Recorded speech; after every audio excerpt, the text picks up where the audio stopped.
آج جو ہم تقریر کر رہے ہیں وہ اب تک کی تقریروں میں سب سے لیٹسٹ اور سب سے الگ ہٹ کر یہ تقریر ہو رہی ہے میری آج۔ شاید یوٹیوب پر بھی یہ تقریر ابھی تک نہ آئی ہو۔ کیا کہتے ہیں یعقوب علیہ السلام اپنی اولاد سے؟ اذ قال لبنیہ، اپنی اولاد سے یعقوب علیہ السلام کہتے ہیں ما تعبدون من بعدی، میرے انتقال کے بعد اس دنیا سے میرے رخصت ہو جانے کے بعد تم کس کی عبادت کرو گے، کس کی پوجا کرو گے، کس کی پرستش کرو گے، کس کی عبادت کرو گے؟ قالو، ان بچوں کا جواب سنو، من یہدہ اللہ فلا مضل لہ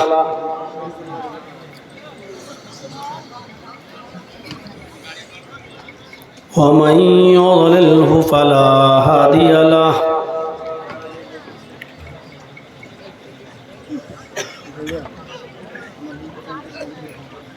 واشہد ان لا الہ الا اللہ وحدہ لا شریک لہ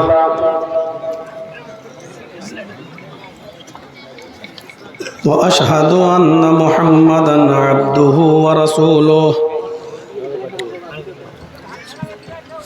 اما بعد،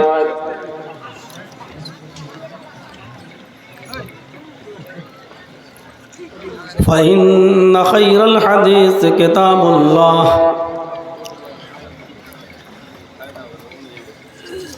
وخير الهدي هدي محمد صلى الله عليه وسلم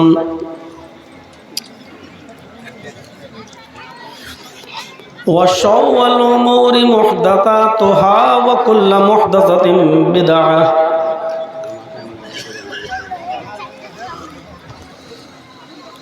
وكل بدعة ضلالة وكل ضلالة في النار۔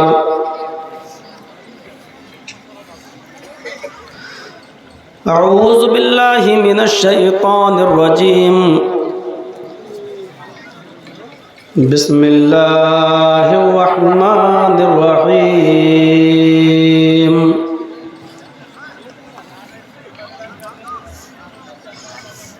اذ حضر یعقوب الموت اذ قال لبنیہ ما تعبدون من بعدی قالوا نعبد إلهك وإله آبائك إبراهيم وإسماعيل وإسحاق إله واحدا ونحن له مسلمون۔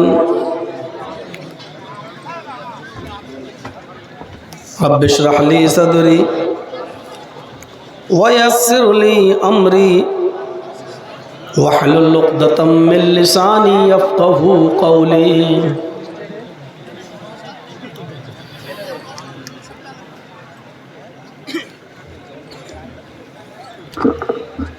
معزز سامعین حضرات، اسٹیج پر تشریف فرما علاقے کے معزز احباب،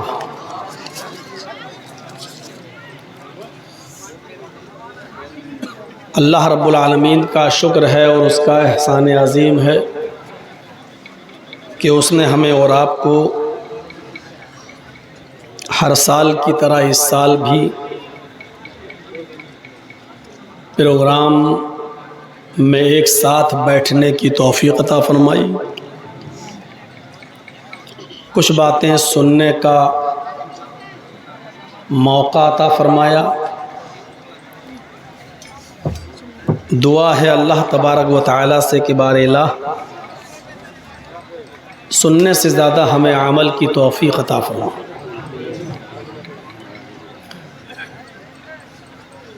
اس وقت پوری دنیا میں مسلمانوں کے خلاف بالخصوص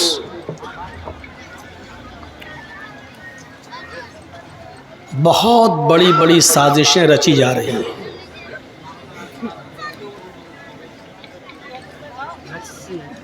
ہمارا ملک بھی اس سے بچا ہوا نہیں ہے۔